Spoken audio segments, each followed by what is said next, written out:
Good evening, Aaron. Thank you for joining me on the Sami Parvez show. It is good to have you. Thanks a lot. Thanks for having me, Sammy. And how are you doing this evening? Very tired. Very tired. It's been a lot happening in the last few days. We had our Niagara candidate meet and greet last night with Jimmy and with Rob and with Gary and Kristen and a few others from Hamilton came down. And yeah, that was a great event. We invited as many people as we could get out. It was a really good showing. Everybody had speeches, and I did my first speech as a political candidate in my life, so that was kind of exciting. Mm-hmm. And it was really good. I met a lot of really good people. I met people that are on my members list in my riding, and it was great. It was a great event to kind of feel that real sense of camaraderie and that okay, this is really happening right now. We're all doing this digitally and kind of communicating via messenger right up until yesterday, and then we're all together in person, and then it feels real, right? Mm-hmm.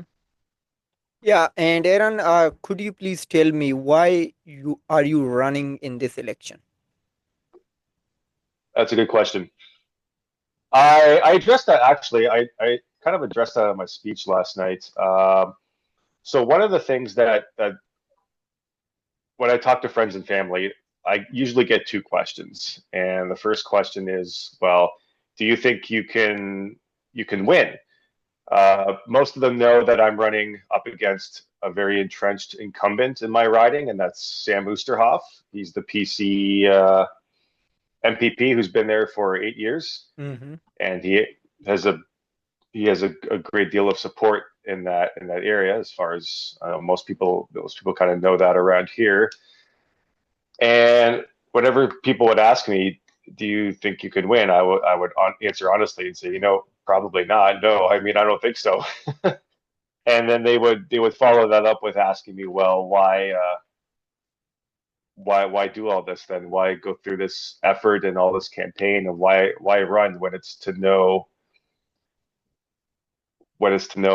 victory? And that's kind of short-sighted thinking for me. I mean, I don't see you can achieve victory in more ways than just getting the most votes on the ballot. I mean, to us at this stage in our party, there's a lot of things that we could achieve in this election that will be regarded as victories. One of them being to get a seat in Parliament. One of our ridings, one of our 108 candidates, if they win, we get a seat, and that is huge for our growth.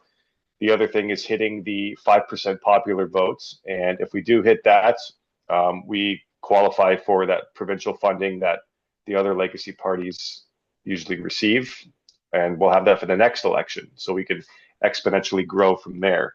Mm-hmm. But the other thing is that I have a very strict set of values, conservative values that I believe in, and I know that there are authentic conservatives in my riding that are striving for that voice on the ballot and to have that representation.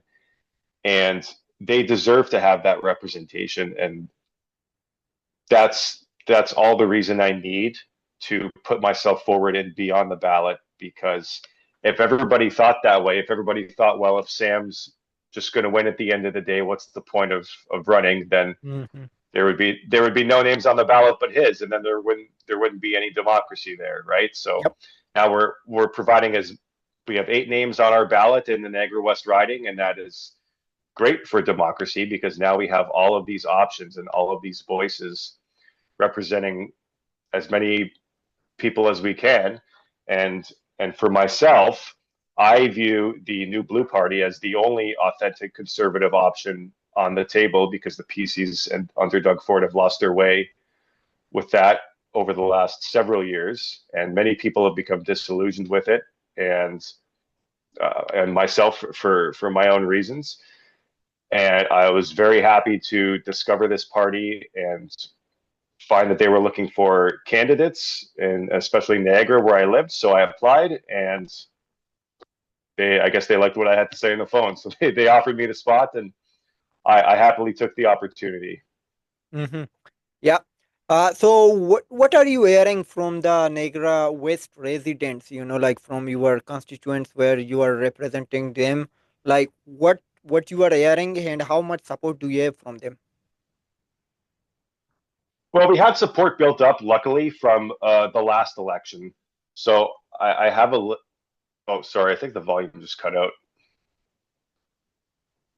No, like my like this is the problem of my internet. I think like the voice is big. No, like the I will move later, but my voice is it.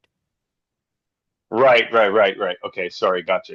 it's It looked okay. like you were, from my point of view, it looked like you were still talking, but there was no sound coming out. Hmm. But anyway, um, yeah, I've been talking to some people in my riding. Even today, I was out putting out signs today, and I stopped at a few houses just to talk to some people about an issue that our party is. It's very exclusive to our party, and that's the issue of the industrial wind turbines. Um, so for those in particular, I, I've been reading like firsthand complaints from people that live in those areas in Niagara West of things like nausea and headaches and disturbed sleep and even cognitive impairments. People are feeling some adverse effects from living so close proximity to these wind turbines.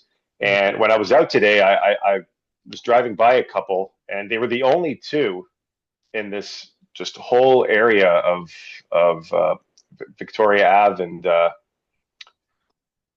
Highway 20 around there. And I thought, you know what, I'm going to go and stop by some of the houses over there and actually knock on some doors and see if and talk to some of the people that live right next to it and get it right from the source and ask what if they're feeling any of these things. And yeah, some of them said yes. We hear it at night when when we're trying to sleep. We can hear the sounds through the walls, and because of the direction of the prevailing winds and where their houses are, it's something that they have to deal with. And it, a lot of people, well, people there were fighting that when they were being constructed, and obviously it didn't work out.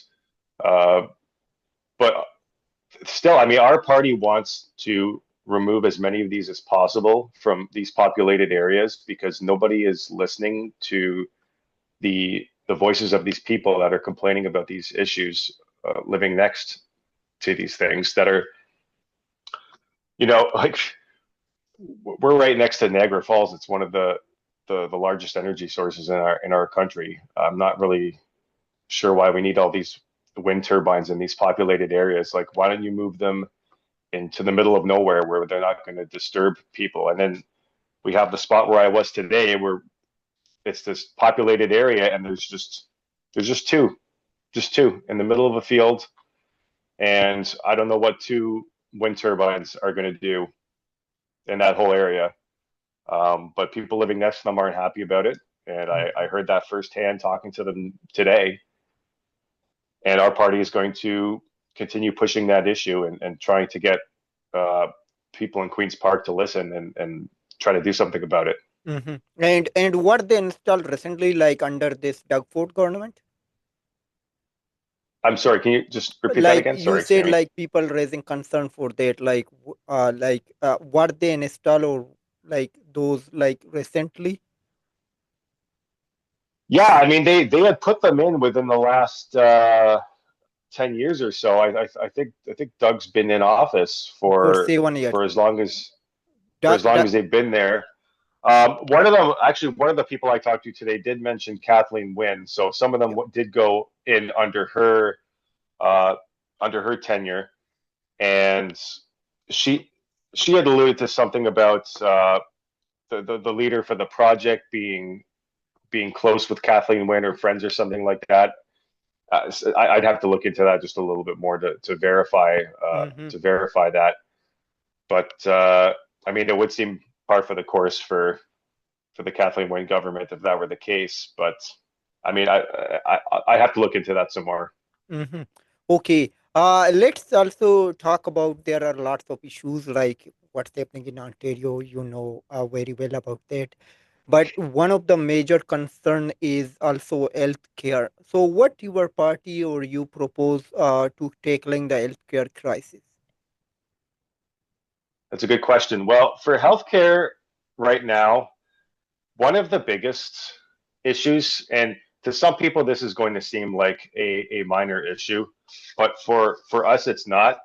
I mean, I think a lot of people recognize that there is a shortage of healthcare workers in our system and a shortage of quality healthcare workers in our system.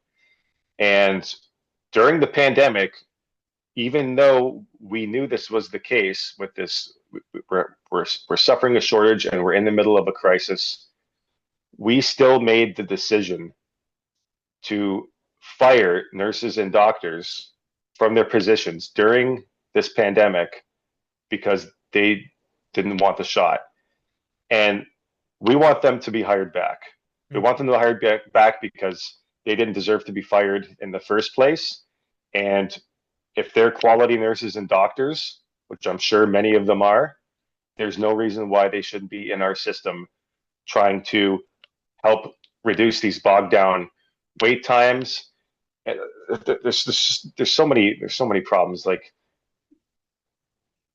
you don't even know where to start. But for us, that would be where at least the new Blue Party would start for Mhm. sure, is to get rid of the mandates that still exist in the healthcare system that is preventing them from being hired back, and then give them their jobs back.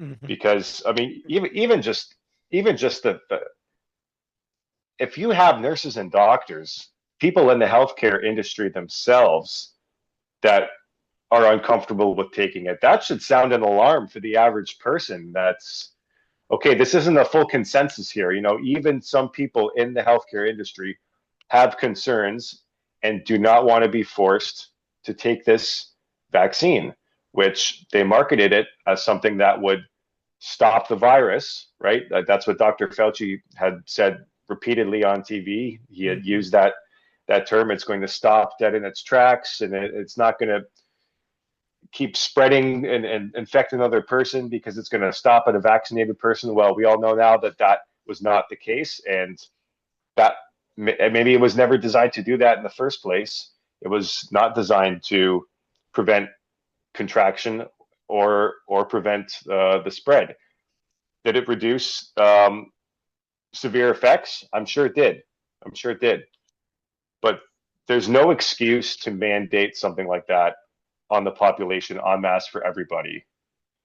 There's no Mhm. excuse to reduce ourselves, to lower ourselves as a society to that level of uh, I want to call it tyranny. I know that might sound dramatic to some people, but I don't want to minimize what this was that we had gone through.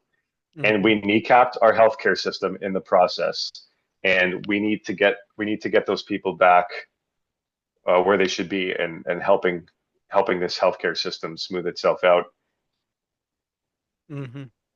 Yeah, and I also was like yesterday interviewing one of your new blue candidate from he is Arnold Eno from Sault Murray. Yeah, he is also a lab tech, and he got fired due to vaccine mandate and lost his job. And we know like there is we need like technician, lab technician, or other healthcare workers too.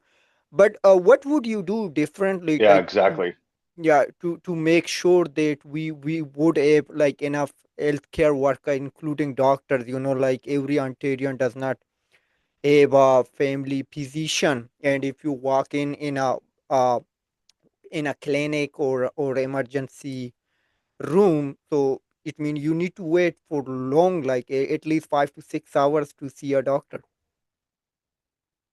Right. So there's a problem with efficiency, and maybe we need a task force to almost kind of go through the whole system and figure out where things are getting bogged up, and why we don't have enough personnel, and why we don't have enough clinics in particular, especially those walk-in clinics. I mean, you're always seeing those when it's flu season lined up out the door. Hmm.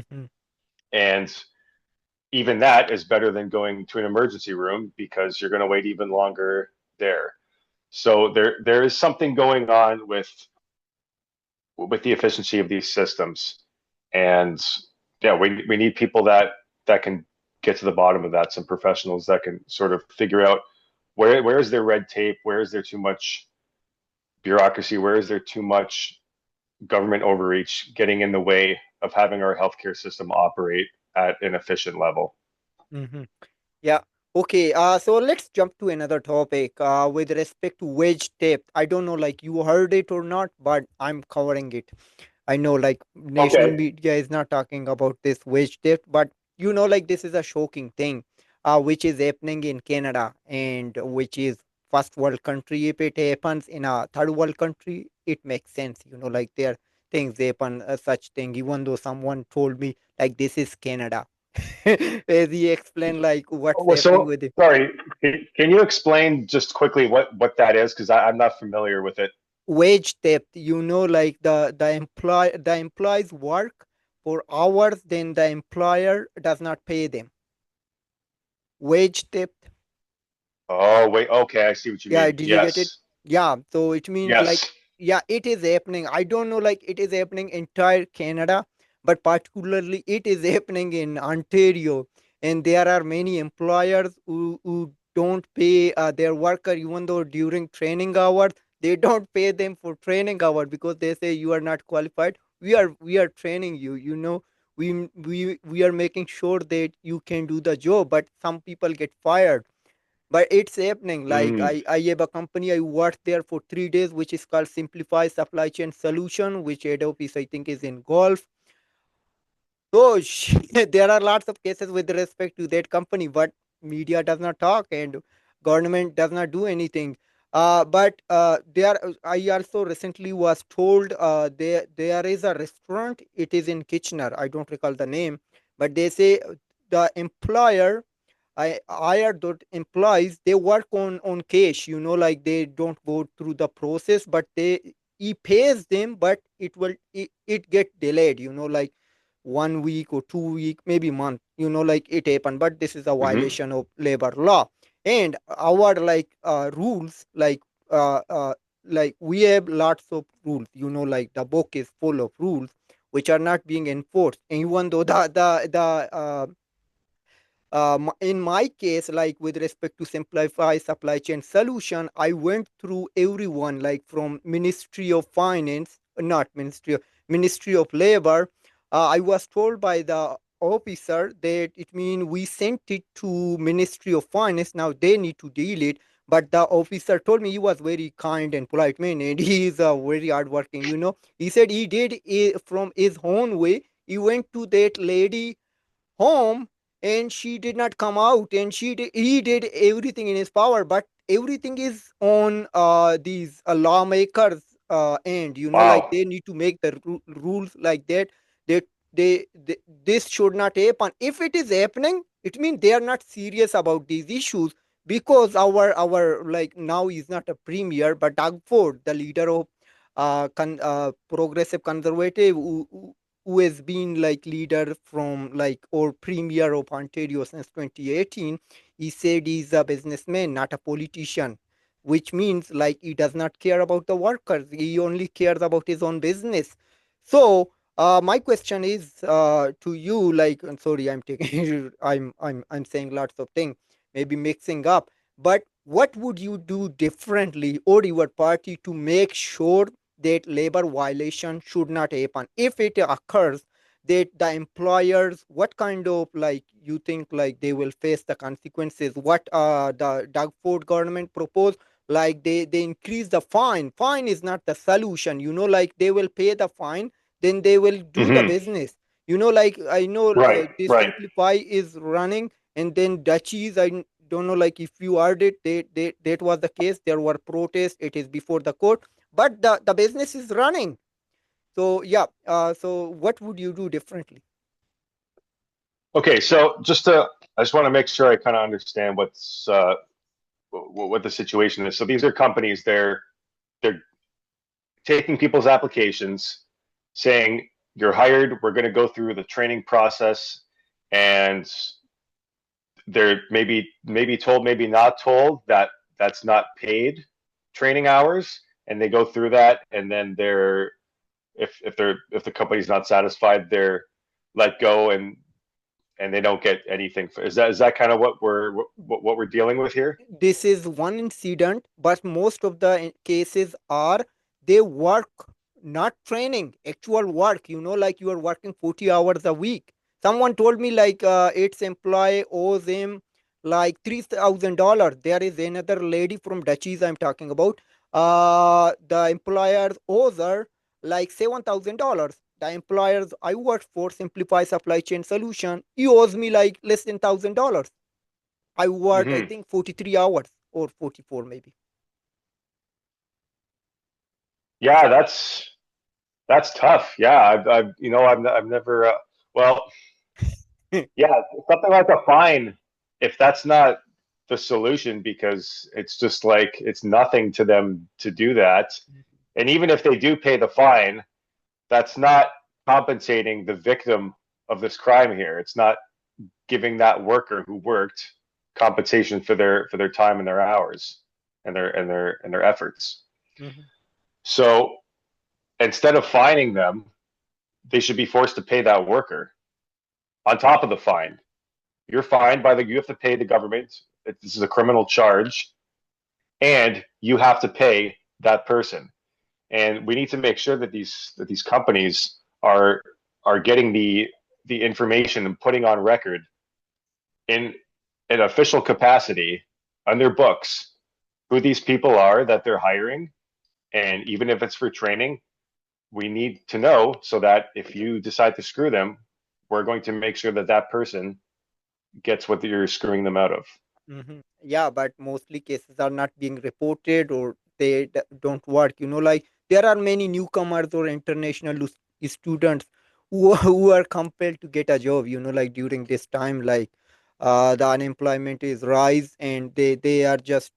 It means the employers are exploiting the need of these employees or workers.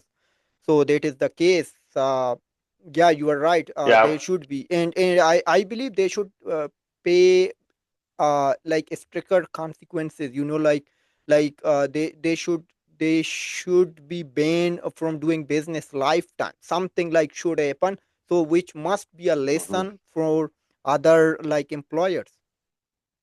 Yeah. Or maybe there could be some sort of I don't know what you would call it, but something public where if you are charged as a business of Yep. exploiting your workers, this is now something that's a public record Hmm. that someone can look up and see that that business was charged of doing this. Sort of like if you're a impaired driver or a sex offender, that's put on public record for you as a person. Hmm. Let's put on public record these these companies that are taking advantage of these people Hmm. and have everybody know about it. And then if they have sort of that to think about too, that might lower the rates of that happening to begin Yep. with. Yeah, that's a good suggestion.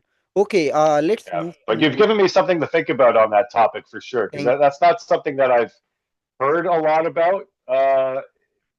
Especially, I mean, in the last month campaigning, this is the first I've heard of somebody having that issue, and that's why it's so great to just kind of talk to all these new and different people all the time and get to hear what they have to say, because sometimes you never know if you're going to hear Hmm. something that you never heard before. And now I have something to kind of think about and ponder. Yeah, if that becomes it's a serious issue as you, or it is a serious issue, then maybe our party needs to also think about adding something like that to our platform Yeah, and doing thank you. something about it.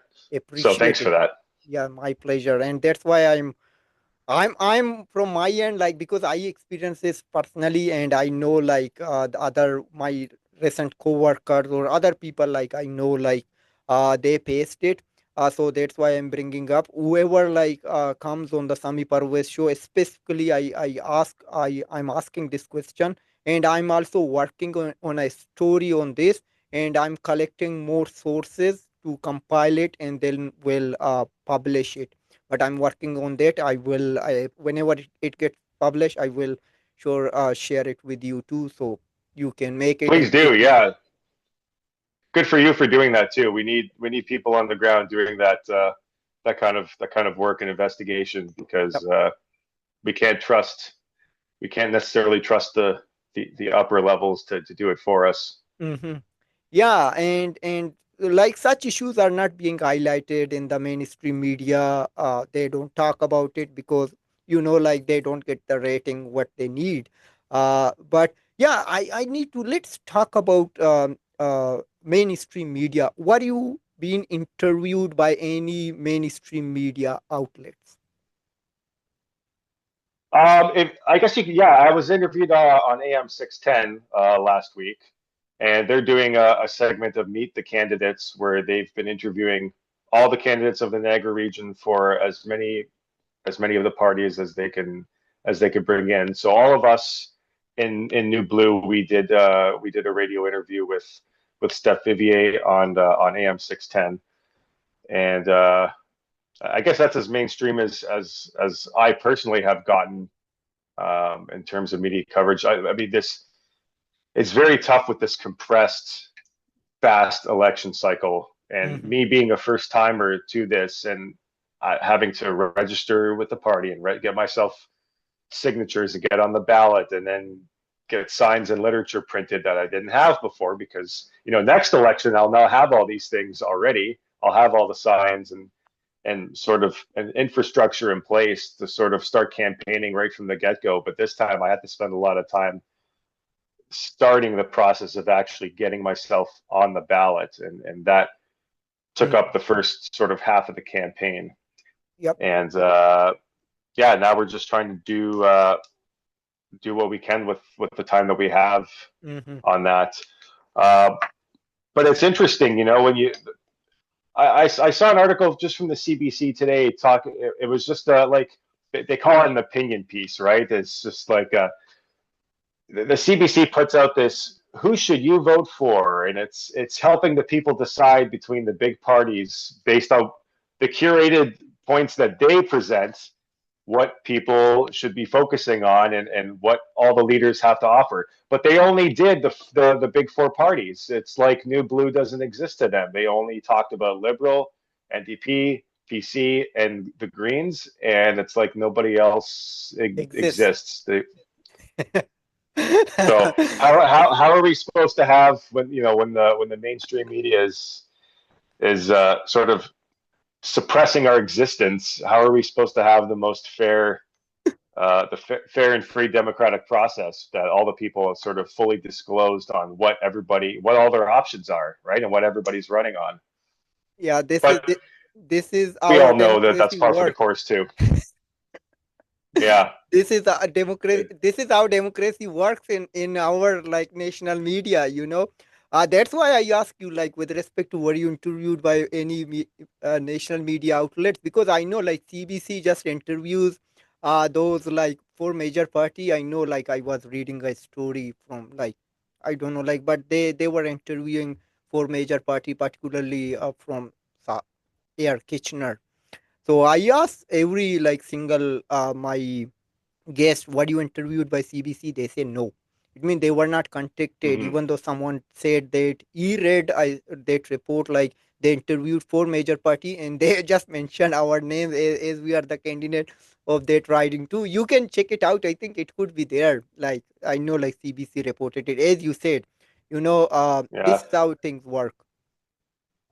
Yeah, that's why. I know, and the other thing too about CBC, I mean, I'm sure most people know this, but they have comments disabled on all their YouTube videos, every single one.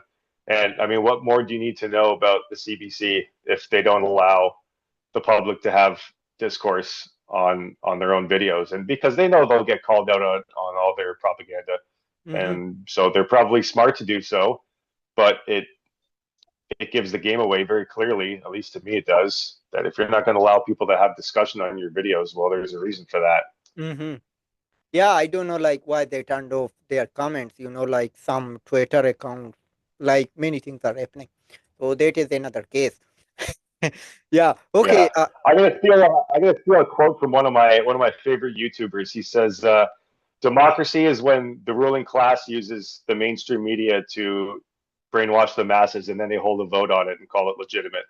Yep. And that's like I'll never like unhear that presentation of, because it is so true. That's our democracy's a joke, Mm-hmm. because that is exactly what it is, unfortunately.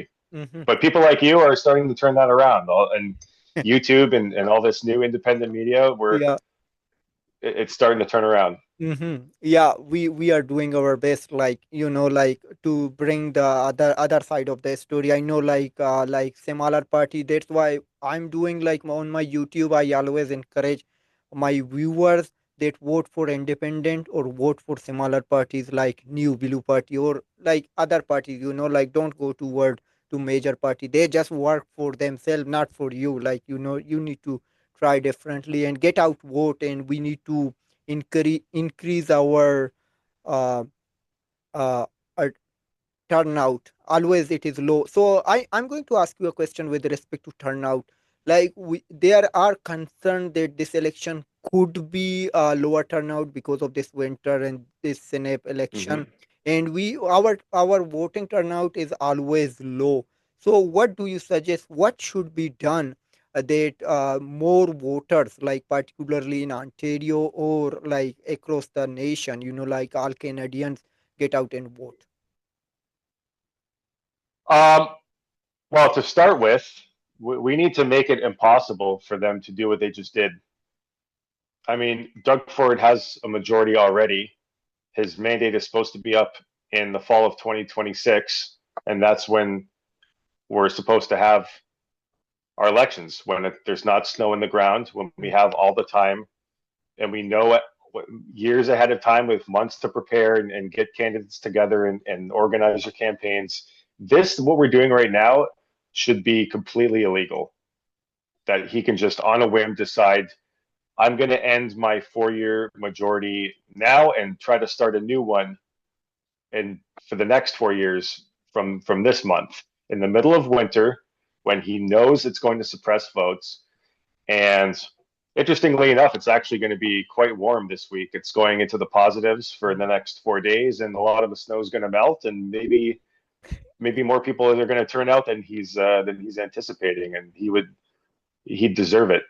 He Yep. he deserves there to be a high turnout, because I think a high turnout is bad news for the PCs. I think a low turnout favors them, and a high turnout is going to mean energized and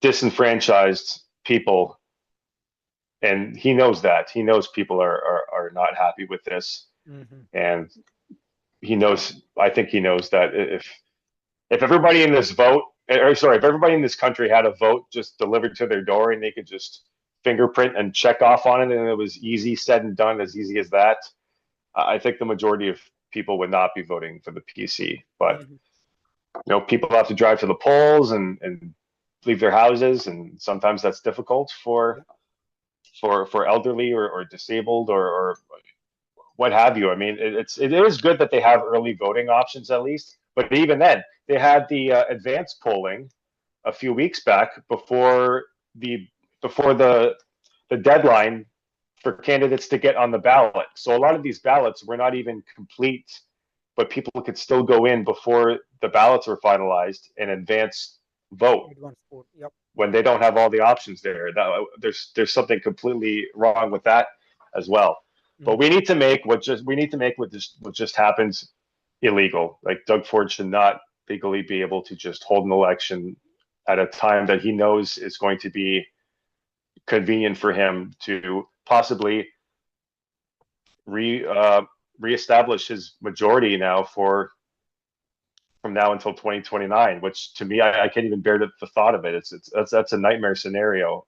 I mean, he needs to be demoted to a minority. And Mm-hmm. I hear people say all the time, well, oh, we can't have a minority government because then nothing's going to get done. And I say, you know what, good. I don't want anything to get done. I don't want these people to do anything Yep. with my tax money.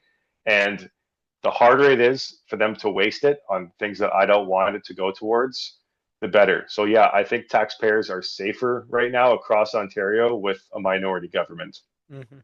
Yeah, may there should be a minority, or may Doug Ford must lose, like after being in power for 7 years. But let's talk about cost of living. Like, as Doug Ford called an election which cost taxpayer $189 million. Like they could do something differently. They could like spend it on healthcare. We would have more doctors or nurses. Uh, so like like we know like the afford, so like there is crisis of affordability, housing crisis. Hmm. So what your party like, uh I need to ask you, sorry, like, so what's your message, or what's your like what your party propose for tackling the cost of living? Well, the main thing we need to do to address the cost of living is to address the cost of energy.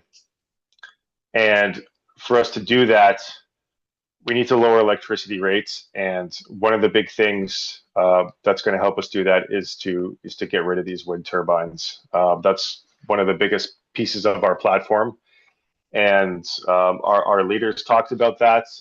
And even my St. Catharines colleague Rob Adalik, he's running in St. Catharines riding for New Blue. He's a very big proponent and spokesperson for cost of living. Definitely, probably a better person to talk about the issue than myself.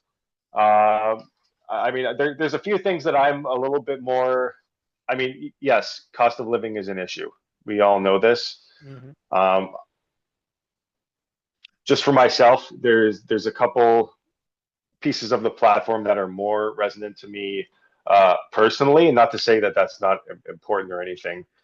But yeah, I would maybe, I don't know if you've had Rob on the show yet, but if you have time, maybe try to reach out to Rob Adalik and talk to him about the housing crisis, because he seems very well versed and very knowledgeable on not just the sort of the crux of the issue, but also how to get to the bottom of it, and then like what we need to do to get people in government that actually know what they're doing on this issue and know how to talk about it.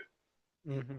Yeah, maybe I need to try. I don't know. Like I sent like messages to lots of like candidate, particularly New Blue Party, but whoever reaches me out back, so I interviewed them. Still, there are a couple of more, but I'm not sure with respect to Rob.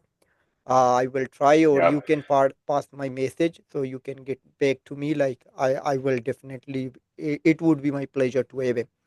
Okay. Yeah, I So. know. I know we're running out of time to do that. It's like we have 4 days. I understand Mhm, that too. But the other thing that we want to do, just to touch on this briefly, is like we really want to focus on tax relief. Our party's platform is to get the HST immediately down from 13% to 10%, and then work on a long-term plan to eventually rid us of the HST altogether. And so it's not just a matter of, it's sort of a two pronged attack. It's getting the electricity rates lowered and the cost of energy lowered, and also giving us a little more of a relief on these tax burdens that are being put upon us by both our provincial and federal government, and particularly Ontario. We have some of the highest tax rates in all of North America, mhm. from all like, and we're the most indebted province or state in the U.S. and Canada combined, and that's a sad state to be in. You don't Mhm. want to be that last place on the list in those categories, and we're the most indebted, so we need to fix that. Yep. Okay. So do you support universal basic income? Universal basic income. That is a good question. I had my instinct is to say no. Um, it's not that is not a topic I'm super versed in. But what I will say is that I think people need to be paid for what they're doing, and every job has some sort of value, yes. Uh, but it is kind of just, I mean, some need to be compensated more. You know, Some are away from their families for much longer and are doing much more dangerous work. Um, yeah, I don't know if I would say a universal basic income would be something, and it just kind of psychologically too. Is that going to motivate people to work harder at their jobs, or is it going to have the opposite effect and have them put less effort in because Mhm. I've got universal basic income, you know? Yep. Because like not your party, I don't think they are proposing it at all. Maybe I spoke whoever like your party candidate, they say uh, it means they don't support it. Yeah, I But would imagine not. mhm. But there are some other parties like candidates like not party itself like Green or maybe Liberal or NDP. They support universal basic income. And just curious, what are their arguments for universal basic income? Why do they want that? Because like I believe I did not read it very carefully, but they want like everyone should have like income. Though you don't work, what happened like during COVID, like federal government giving like those checks, like I think it was $2,000 something like that per month, like $500. So people were not Hmm. working, like everyone should have enough, like they should not be homeless or maybe begging on the street, something like that. But I don't think everyone deserves it. No, and COVID is, I mean, that's kind of an anomaly of a situation, right? And realistically, the amount of work closures that did happen from that, it should have never been to that degree anyway. And then we wouldn't even really be making that as an example because yeah, we there was a lot of reasons to keep a lot of these businesses. I mean, who's the arbiter of deciding what an essential business is? Like, how do you deem something is going to be essential to one person more than another person? So how do you have this universal across the board? Well, we're going to call this business essential, and then this business we're going to say you're not essential. What's the criteria where you decide, and why does anybody get to decide what that is? I mean, that's yeah, because then the people in power are just they're going to decide, right? Hmm. And I don't trust them. So why do I want them deciding what business should be labeled as essential or not? Yep. I don't trust them even with $1 of my taxes to them. So, but it Hmm. is what it is. Yep, that's why I must confess it. I would say I have said it in my every interview that I have lost trust in these elected officials. I told them like personally, I emailed to my MPP, which is from Green, Aislinn Clancy, MP like Mike Morris, Doug Ford. I told them I lost trust on you, like as elected official or minister or whatever you are. I have lost my trust. And if any election happen, I'm going to decline my vote because you don't deserve my vote. But whoever, if I give it to another party, they may not win. Like that is technically correct. So I would try to send a Yeah. message to you or to Ontario election or election Canada that those people, the criteria you set up, that is completely wrong. Like you should make some changes or make flexibility, such as like for spending. Like let's say new blue party cannot spend that much what like PC spend. Like they can spend like Hmm. over $100,000. And then at the Yep. return, like they if they receive like they will receive like enough vote, then they get it back. They are all like whatever they spent, they can collect it back. But what happen if a new party does or new blue party does not get secure enough like votes, so they don't get anything. Why the hell they would receive taxpayers money? They should not receive it at all. Like we need some changes to make it harder for these major parties to make it like they take it for granted. Like i Hmm. i heard like from some constituents or those candidates from new blue party, they said a conservative representative does not show up at that riding at all, because he or she knows they will win that seat at all. Like people just go and vote for them. So it means they think everything is granted, but everything is not granted if we change the rules. And And rules as are long as they're in charge, they're going to fight to keep those rules as long as they can. yeah, and we should do it. Like, I don't know, like how to do it. Maybe call a referendum or something like that. We don't need to hire these bureaucrats. They will also be appointed by these like elected official, but something needs to change. Like we cannot bring the change at one day, and with these like the the traditional way, it is not going to work. We will have the same things. I don't know like how would it take, like what we saw in UK. Like suddenly now it took like uh sorry, I forgot that party name, but he just his leader got just recently won a seat after 7 attempts, and his party also won some seats, but it took like like 7 attempt, not 7 years, for 7 election. Mm-hmm. So now this Nigel Farage, that party leader name is, Oh uh, yes, yes, yes, you yes. know him, yeah. So it means I haven't heard his name in a long time, actually. mhm. I haven't heard of what's been going on with him, so I'm kind Yeah, of out of the loop on that. yeah. So he recently, like in the last UK election, he won it. It means he made an impact, but it all comes because of this conservative was in power for too long. So then they had an Mm-hmm. alternative, but I don't think it could happen easily in Canada, because Canada is a liberal or left leaning country, so it does not happen Right.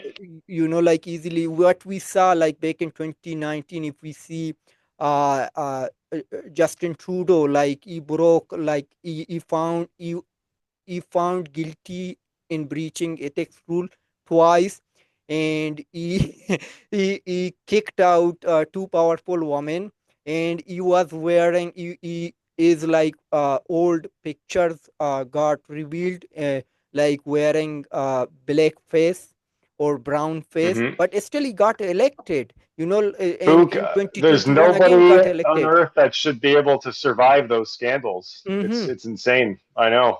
Yeah, I would say if it Yeah. happens anywhere in not only in the first world, but in a third world country, so the prime minister or the leader of that party, like Trudeau, he would step down. He would resign. He does, like Trudeau thinks he has been granted. Like his father was prime minister, and now he has been granted. But finally, finally he resigns.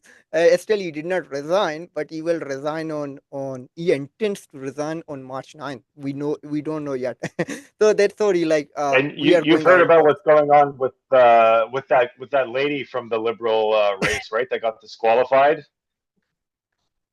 Yes, so that is Uh, another case. I'm going to ask you, like, ask the liberals, if they always talk, oh, diversity is the source of strength, and women, and like we should protect women, or we like we must have always a gender balance cabinet.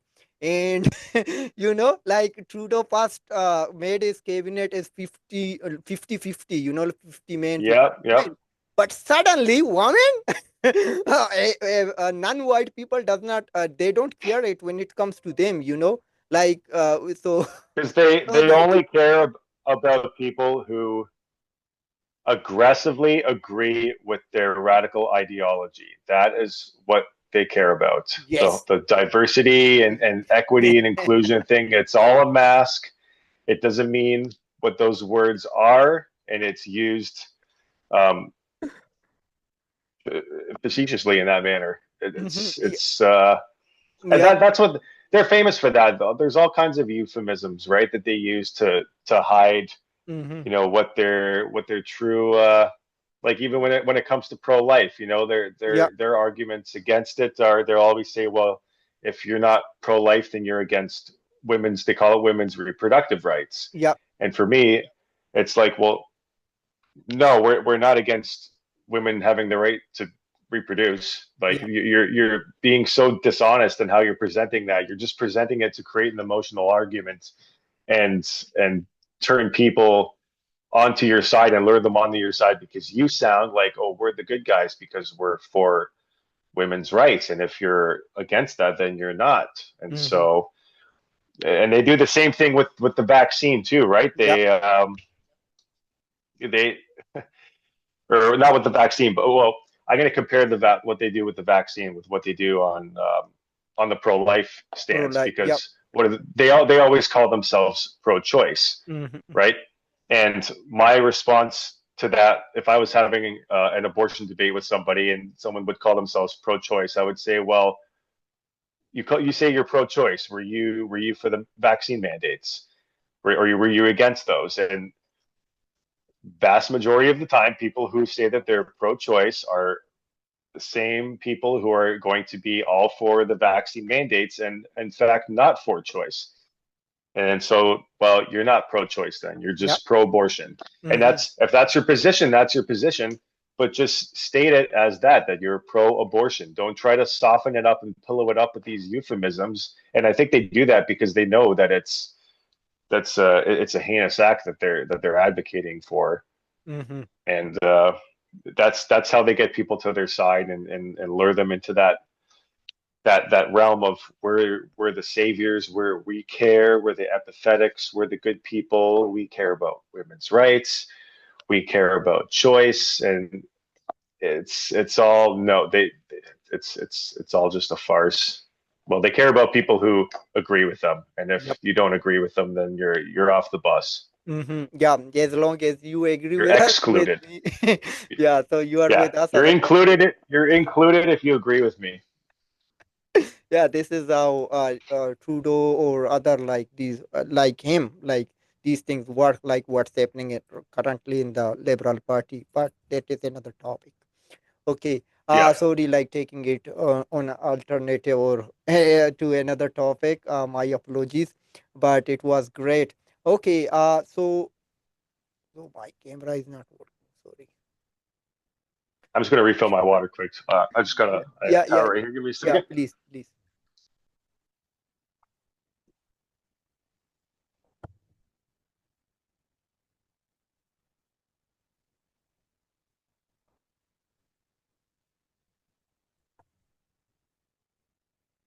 I've never done podcasts before in my life, and Wow. It's a great now I've done experience. two. I've done two in the last 3 days, and I didn't realize how much it takes out of you, how exhausted you are, and Mm-hmm. I mean, I know you're talking the whole time, but also you're kind of you're actively and mentally engaged, and your brain's kind of going going at all cylinders the whole time too, and it takes a lot out of you. Yep. And for some reason, this time I'm very thirsty. So thank you. Yeah. Yeah. Please. Please. Yep. I think now it's working. Now my camera got better. It's better. That's all right. Oh, yeah. Okay. So I think we discussed a lot, but do you have anything like I'm going to ask you with your message to your particularly constituents, but do you have anything add which we did not talk you wanted to say it? Um, thanks for giving me that opportunity, Sammy. I think we've made I think we made a lot of headway here. There was a lot of things in the last, like even in the 610 interview that I didn't get a chance to really address, and in the last podcast I did, and tonight I was sort of able to do that and also sort of talk about the pro-life issue in a little bit more detail. And we didn't talk a whole lot about that, but um, for me, I mean, I think it's really important for the pro-life movement to do something about its messaging because for some reason it is not.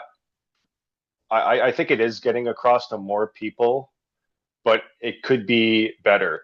I mean, when you're driving down the street and you see the pro-life protesters on the side of the road with their signs and their posters, they're usually of pictures of aborted fetuses, and they're meant to sort of create this shocking reaction and kind of make you think like wow, that's like a really I didn't know that that's what abortion did, and what the result of it is visually. And I get where they're coming from with that, but I think it also risks turning a lot of people off. I mean, it's not an appealing image to look at. And if you want someone to resonate with your message, I think you need to have more appealing imagery to draw eyes to it rather than turn eyes away from it. So I think the pro-life movement, there, we should be having visuals and and messaging that is not just anti-abortion, but pro-baby, pro-family. Show these pictures of beautiful newborns and these families and how happy it makes them. And we need to get the messaging of pro-life back to something that's proactive and focusing on the positive aspects of keeping your unborn child rather than the negative aspects. I think I that's just kind of my personal position on the messaging of pro-life, because I do think that we need to encourage more conversation on this topic and more conversation that's productive and focused on the positives. And even for victim, I mean, so I personally, in terms of the law, I am not for legalizing it in the instances of, I'll say the R word because I don't want to get your video taken down, um, and incest. You know, for me, that if that was, if that's a kid, if we're talking about a kid that that has undergone those vicious attacks and is going through that tragedy, so, you know, especially a teenager, you know, they're supposed to be able to go through their adolescence and form friendships and go to school and go to post-secondary and build a financial foundation for themselves so that one day they can have a family and support it, right? And if you're a teenager and you have been a victim of, you know, the R word,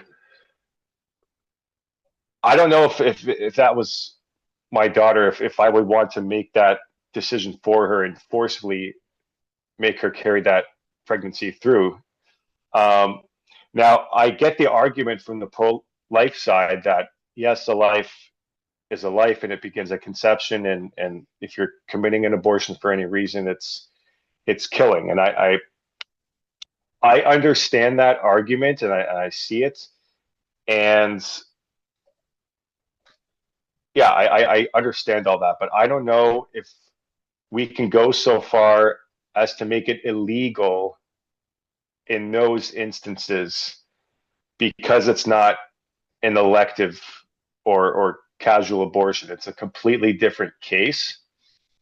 And I think there's some proactive measures that we could do on that front to sort of prevent that. I mean, we need to make the punishments for committing those crimes as severe as humanly possible, right? To reduce that from happening in the first place. But then I think we need to be able to direct these women to some different outlets, because there are support groups. There's a lot of support groups that have testimonies and talk about how women that went through those horrible tragedies Yep. that decided to carry their babies through to term actually felt that that was part of their healing process, and it would have been worse for them to have undergone this tragedy and then to deal with that decided to you know, terminate the pregnancy at the end of the day and destroy that unborn life. And yeah, I think for that, like, not everybody at that age is going to be able to see it that way, but I think we still need to promote that messaging and say there are people out there that have gone through that and still have their babies, and thank God every day that they did, because it healed them, it helped them get through their trauma, and now, and I mean, then you could just talk to that child too, especially when they're grown up, once they hear that story, it's like obviously the majority of them are gonna thank Mhm. God and thank their mothers for having the courage to go through with it and give them a chance at life. So I think it's about messaging, Yep. and it's also about sort of meeting. If we take too much of a hardline stance on it, because again I understand the argument that of being pro-life, end of story, and it's a life, and we have to be a hardline absolutist on this issue. I understand principally that position, but I think if we're not willing to at least make the concession on the R word and on incest and on obviously the life of a mother in those dangerous circumstances, then we're not going to make any progress on this topic. Like, we need to get elected into positions to be able to make these, to sort of change the discussion and the discourse around this topic. And if we're taking too hardline of a stance on pro life, we're not going to be taken as seriously as we could, and we might not make the progress that we would otherwise. So I think we have to be strategic and think about those things too, and sort of focus on the encouraging messaging, but not being so hardlined as to turn away the potential of us to get into positions to make those changes in the first place. Yep. Okay. Okay. Thank you. Thank you once again, Aaron, joining me on the Sami Parvez show. It's a pleasure to have you again. What's your message to Niagara West? Why should they vote for you in this election on February 27th? My message to Niagara West, and in particular to the PC voters, because this is a place where Sam Oosterhoff is the incumbent. And for me, I want his voters to understand that his party is not conservative anymore, and Doug Ford is just a lib in blue clothing. And if he wants Sam to vote a certain way, like voting against Bill 67, or sorry, voting for Bill 67. That was to have the critical race theory and gender identity theory put into the school system. The only person that voted against Bill 67 was the co-founder of the New Blue Party, Belinda Karahalios. And Sam voted for it. And I know a lot of his voters are disappointed that he did that. And if he's willing to do that once, I mean, he's going to do it again, because Doug Ford is not conservative, and he's just going to keep going more towards the liberals. I mean, even with the lockdowns and the vaccine mandates, that was enough to tell me that he's not an authentic, principled conservative to do that to our people. And I think Sam is going to do what he's told and go along with what Ford dictates of the party, regardless of how Sam feels about his conservative values inside. That's what he's going to do. And New Blue is not going to do that. The New Blue Party, we are built on grassroots policy declaration. We form our policy from our voters getting together in conferences and voting on the ideas. And we are going to hold true to them and never sell out to what's popular or cave in to what might be unpopular or controversial. We're going to stick to our principles. We're going to stick to our convictions and to our values and to the values of the people that live in that area that are voting for a conservative and want a conservative on the ticket. And right now, the progressive conservatives, the PC party under Doug Ford, the C in PC is a lie. They're only wearing it as a title. And as far as I'm concerned, at this point, they're just progressives. And if you want real conservatives, the New Blue is that's the option. That's the only option. Mhm. Okay, thank you. So I always ask this question to any political candidate appear on the Sami Parvez show because, I send emails to, like, this time I ignored other four major parties like Green, Liberal, Progressive Mm-hmm. Conservative, and NDP. because last time I sent like request, they always denied it. I thought it is a waste of time and energy, so ignore them. Hmm. They don't deserve to be on the Sami Parvez show. But like I'm trying to get more like independent candidate or smaller party like New Blue Party. So, is right now you are running as a candidate, like you never held an office.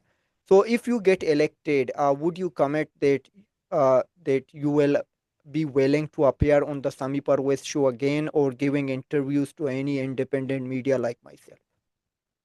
Oh, absolutely, absolutely, 100%.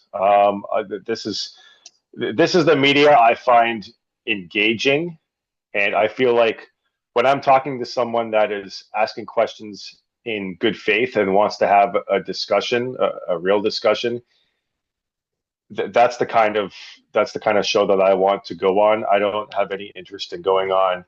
I mean, if I'll go on mainstream media, that's fine. But if they're going to be asking questions in bad faith and trying to paint us as something that we're not, and spread a narrative as opposed to just giving us a platform to say our message, Yep, then they don't deserve our time. And the people like you in the independent media that are just going to give us a platform. You could push back if you legitimately disagree with any of my points. I'm happy to have a good faith debate and disagreements, a healthy disagreement on anything. That's totally okay with me. It's just yep. I I need to know that you're coming from a place of honesty and good faith, and Mhm. you're just trying to have a discussion and learn about our position and platform. And there's no doubt in my mind that that that's your goal as well. And so I'm happy to come back. Yeah, thank you. Thank you. Absolutely. Yeah, thank you. Yeah, my goal is just to bringing more candidates and giving you a platform and a voice, and those whoever like is from particular constituents, like if they need to hear from you, like they can air it, like is like our Hmm. mainstream media is ignoring like voices yours. So I'm just doing my job. Like I know like this is a very small portion, but like we need more like independent. It's time over for the like mainstream media. And I mean like yeah, I Yeah, agree for with sure. your most of the points. Like I don't think that a point came like where we had a disagreement, but whatever you see, like I agree, and I encourage like every voter get out and vote. At least get out and vote no matter what party you vote. But For if you sure. want to vote, For sure. vote for a small party like New Blue Party or independent candidate rather than going to a major parties. Yeah, even the voters that I meet that are people that I talk to that say they've already voted, and even if they haven't voted new blue, I still make sure to say, well, you know what, thank you for voting in this election anyway, because the more people we get out, the more fully realized our democracy is in this province. Yep. Okay. Thank you again, Aaron, for joining me here, taking your time, and also wishing you very best on your election campaign. And looking forward to seeing you the next MPP for Niagara West. Hopefully, you will make an Thank you. impact. Well, My pleasure. no matter what happens, I'll still be running for New Blue in the future. And whenever the next election campaign comes around, I'll be happy to come back and talk to you about whatever issues we're dealing with. That I'm sure there will be still Yeah. be plenty, Yeah. Yeah. Sure. unfortunately. Yeah. Absolutely. Until then, have a good night. Thank you, Sammy. You too. My pleasure. Take care. Thank you. You too. Thank you. Thank you. Bye. Bye.